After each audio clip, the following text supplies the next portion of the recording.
दोस्तों, किसी भी शेयर में निवेश करने से पहले अपने मार्केट एक्सपर्ट की राय लीजिए, अपना खुद का रिसर्च कीजिए, उसी के बाद किसी शेयर में निवेश करने का विचार बनाइए। ये वीडियो केवल एजुकेशन पर्पज़ के लिए। चलो दोस्तों, वीडियो स्टार्ट करते हैं।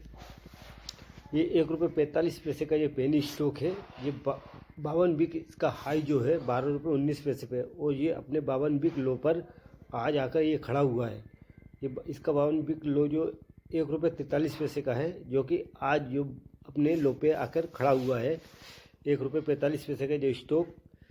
अब इसका 52 वीक ₹12.19 का है, और ये लो पर है ₹1.43 पे। ये यहाँ से चल के ₹12.19 पे पहुँचा था, और अब वहीं आकर ये टिक गया है ₹1.43 पे।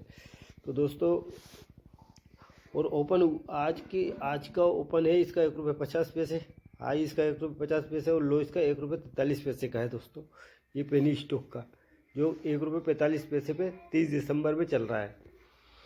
और इसकी प्राइस परफॉर्मेंस की बात कर लेते तो एक वीक में इसने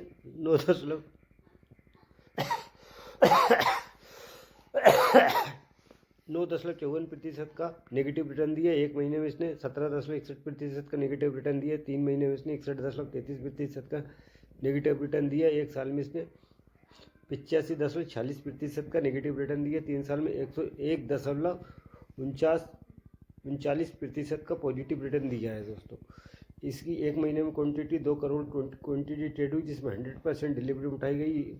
एक वीक में इसमें 75 लाख क्वांटिटी ट्रेड हुई, जिसमें 100% डिलीवरी उठाई गई।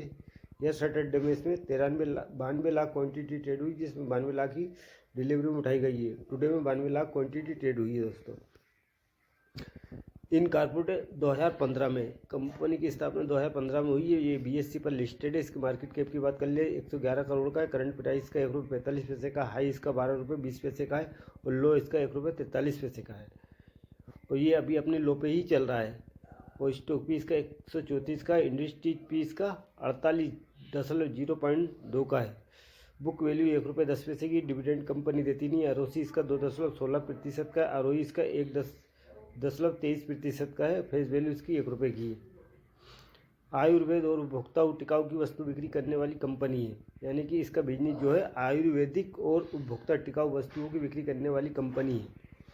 ये फार्मास्यूटिकल्स, इंडियन बल्क ड्रग्स, फार्मलन के क्षेत्र में कार्य करती है।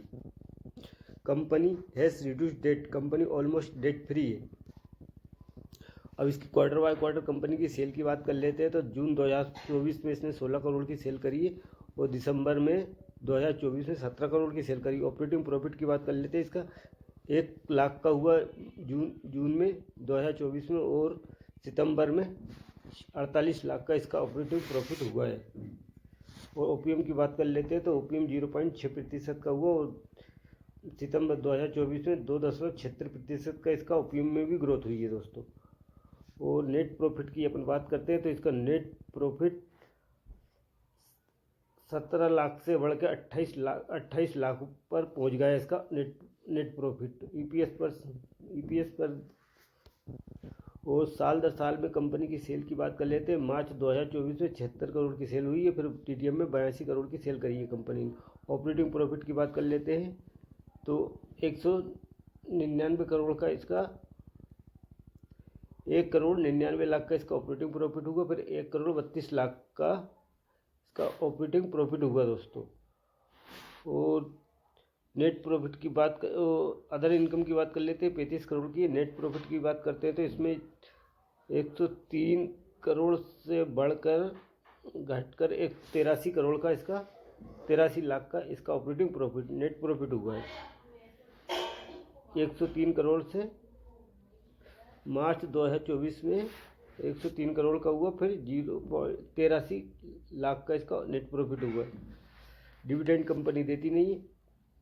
कंपाउंड सेल्स ग्रोथ की बात कर लेते हैं। 10 साल में कुछ नहीं है, 5 साल में 13% के रही इसकी कंपाउंड सेल्स ग्रोथ। 3 साल में 30% रही सेल्स ग्रोथ। टीटीएम में 103% की रही इसकी sales growth. Compound profit growth की बात कर ले 10 साल में कुछ नहीं, 5 साल में 25% नेगेटिव रही इसकी प्रॉफिट ग्रोथ। 3 साल में 116% रही इसकी प्रॉफिट ग्रोथ। केटीएम में 738% रही profit growth. Stock price CAGR की बात कर ले, 10 साल में कुछ नहीं है स्टॉक प्राइस CAGR। 5 साल में 16% रही है स्टॉक प्राइस CAGR से रिटर्न दिया। 3 साल में इसने 26% के स्टॉक प्राइस CAGR से रिटर्न दिया और 1 साल में इसने नेगेटिव दिए 85% CAGR से नेगेटिव रिटर्न दिए। रिटर्न ऑन इक्विटी की बात कर लेते हैं तो 10 साल में कुछ नहीं, 5 साल में 1%, 3 साल में 1%, लास्ट ईयर में 1% रही है रिटर्न ऑन इक्विटी। रिजर्व की बात करते हैं तो रिजर्व कंपनी के पास 7 करोड़ का है और बोरिंग है 30 लाख की। टोटल एसिड की बात कर लेते हैं, 97 लाख का टोटल एसिड है कंपनी के ऊपर। और प्रोमोटर होल्डिंग की बात करते हैं तो 16.24% की प्रोमोटर की होल्डिंग है इसके अंदर। FI की होल्डिंग की बात करते हैं तो 0.20% की FI की होल्डिंग है इसमें। और पब्लिक होल्डिंग की बात कर लेते हैं 83.57% की पब्लिक होल्डिंग है। और दोस्तों कंपनी का नाम है ये 541 का BSE कोड है, 541-601 BSE कोड है इसका। तो दोस्तों मेरी अगर ये वीडियो आपको पसंद आए तो मेरे चैनल को लाइक कीजिए, सब्सक्राइब कीजिए ताकि आने वाली वीडियो की नोटिफिकेशन आप तक पहुंच सके। चैनल का नाम है राजेश रजक भोपाल। धन्यवाद, आगे की वीडियो में फिर मिलते हैं।